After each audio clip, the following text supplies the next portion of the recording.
Me alegré mucho cuando escuché el timbre. Paola por fin había aceptado mi invitación a conocer la nueva casa. Estábamos las dos tristes porque por primera vez desde la primaria íbamos a estar en escuelas distintas, y creo que de cierta forma ella estaba un poco molesta conmigo por ello, aunque le expliqué que no podía hacer nada sobre esa decisión. Cuando me asomé, agitó la mano con gusto desde la entrada del jardín y yo bajé corriendo por ella. Mis papás no estaban, así que quería aprovechar para platicar con ella de todo lo que me estaba ocurriendo. Algo demasiado raro como para explicar por teléfono o por mensajes. Le abrí y le comencé a mostrar el jardín, de un diseño, la verdad, preciosísimo, gracias a la paciencia, a la creatividad y dedicación de mi tía Marta. De repente le di la espalda para mostrarle una fuente y escuché un grito de susto que casi inmediatamente se convirtió en una carcajada. ¿Qué pasó?, le pregunté. Tu papá casi me mata del susto, me respondió. ¿Mi papá? ¿Por qué? ¿Qué te pasa? Se estaba asomando de la ventana de allá arriba con una máscara horrible de diablo, me dijo. Cuando la escuché me llené de miedo. No supe qué hacer y dudé en voltear hacia la ventana. No quería. Me rehusaba a pensar que se tratara de esa habitación. ¿Cuál ventana?, le pregunté. Esa, la de en medio. Sentí mi cuerpo flaquear. Se refería a la ventana de la habitación de Mariana. Cállate, no es cierto, le dije comenzando a llorar. Me preguntó que qué me pasaba, que por qué me ponía así. Yo solo pude decirle que no había nadie en la casa. Te juro que lo vi, me dijo, con una cara horrible. Pensé que nos estaba espantando, ya ves cómo es. Las dos miramos hacia la ventana. Yo, por lo menos, tuve una sensación pesada, como si alguien nos estuviera observando. Se alcanzaba a ver solo un fragmento del techo de la habitación desde nuestra perspectiva. Las cortinas estaban un poco abiertas, pero nosotros jamás las tocábamos, jamás las abríamos. Antes de que pudiéramos decir algo, una sombra pasó por el techo, como si alguien caminara por la habitación. No puedo explicarlo, y la sombra apenas era una silueta, pero sentí que se trataba de la sombra de Mariana. Cuando vimos esa silueta pasar, Paola se acercó a mí y me abrazó asustada. Las cortinas se cayeron de golpe como si alguien las hubiera arrancado desde abajo y salimos corriendo hacia la calle histéricas. Un vecino estaba en la banqueta y se acercó preocupado a preguntarnos qué ocurría. Yo no pude hablar, pero Paola le dijo que había un extraño en la casa. Llama a la policía mientras voy a revisar, dijo, y empezó a hacerle señas a otro vecino que llegaba en su auto a unas casas de distancia. Se metió alguien a su casa, le gritó, y el vecino tomó una L de su coche, de las que utilizan para cambiar llantas. Entraron con Paola al patio y ella le señaló la ventana donde lo vimos. Podría asegurar que ellos se detuvieron de repente, evidentemente al saber de la habitación que se trataba, y recordar que justo por encima de ellos, el cuerpo inerte de Mariana había permanecido colgado por horas, hasta que su hermana lo encontró. Entraron de todas formas, y Paola detrás de ellos. Yo no llamé a la policía. Lamentablemente, sabía o imaginaba de qué se trataba. Pasaron los minutos y no salían. Entré para ver qué estaba pasando y armándome de valor. Subí las escaleras para encontrarme con Paola de frente, llamando a la policía en ese momento. Si había alguien, dijo. Alcanzamos a ver que corrió y se metió en el closet. Yo no lo podía creer.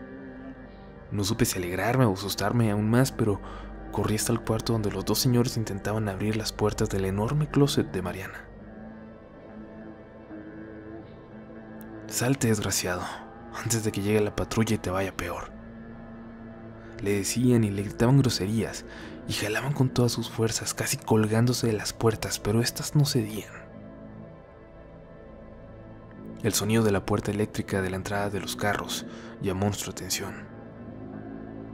Uno de los vecinos se asomó por la ventana y me dijo que estaba llegando mi mamá. Salí y el otro vecino salió detrás, pero a unos metros nos detuvo el rechinar de las puertas del closet al abrirse muy lentamente. Regresamos al cuarto. El vecino que se había quedado miraba atentamente hacia el interior del closet, apretando su L. No sale nadie, dijo. El otro vecino dijo un montón de groserías y comenzó a remover la ropa violentamente, buscando desesperadamente por alguien, por quien aseguraban haber visto. No había nada, no había absolutamente nada. Y el vecino se iba poniendo más pálido mientras revisaba una y otra vez y se daba cuenta de que no era posible que alguien estuviera ahí, de que alguien hubiera entrado. Mi mamá subió corriendo, alertada por Paola y asustada aún más al ver las caras de nosotros tres. Cerró todo, puso las cortinas y nos pidió que saliéramos a hablar fuera de la habitación. Bajen, hijas, ahorita voy, nos dijo a nosotras. Le hicimos caso y se quedó hablando con los dos vecinos. Después de una media hora que me pareció eterna, escuché sus voces bajar por la habitación. Uno de ellos continuaba diciéndole algo como que le pasaría un número de teléfono, insistiendo en que conocía a alguien que podía ayudarnos. El otro continuaba callado y con la mirada ausente. Mi mamá les agradeció y los acompañó hasta la calle. Cuando regresaba, se quedó en el jardín, mirando fijamente hacia la ventana. Al notarlo salí y Paola lo hizo también. La cortina de la habitación de Mariana estaba ligeramente abierta, apenas unos 5 centímetros. ¿Vieron que la había cerrado toda, verdad?, preguntó mi mamá. Sí, nosotros vimos, le contestó Paola. Yo mientras tanto estaba paralizada. En la pequeña rendija podía ver un rostro blanco, no pálido, sino completamente blanco, y con unas ojeras de un color totalmente negro, observando hacia nosotras. No sé si ellas también podían verlo, pero si lo hicieron, no dijeron nada. Me tallé los ojos y volteé a otro lado. Regresé la mirada y el rostro permanecía ahí, completamente claro, a pesar de verlo a través de una rendija. Y no se movía. Al contrario, parecía permanecer ahí como para que nosotras pudiéramos notarlo. Vamos para adentro, dijo mi mamá sorprendiéndonos. Lo dijo en un tono enojado, como si estuviera muy molesta. No había miedo en su voz. Cuando entramos comenzó a hablar con nosotros, pero levantando la voz como queriendo que alguien más la escuchara. Esta casa es nuestra que bastante nos costó. Y vamos a vivir aquí sin importar nada, y si a alguien le molesta se me va largando, pero nadie nos va a mover. En sus palabras tan molestas, había algo de tranquilidad para mí. Mi mamá estaba reconociendo lo que fuera que estuviera pasando y estaba tomando acción, determinada a defender lo que era suyo. Cuando llegó mi papá un rato después, platicaron en privado. Nos juntamos a la hora de la cena y lo hicimos relativamente tranquilos. Cuando pasaron los papás de Paola por ella y la fui a dejar a la puerta, regresé para ver que el pesado silencio que nos acompañaba se había roto y mis papás discutían, al parecer, sobre cómo tenían que manejar la situación. Aún con todo, mi mamá intentaba ser racional.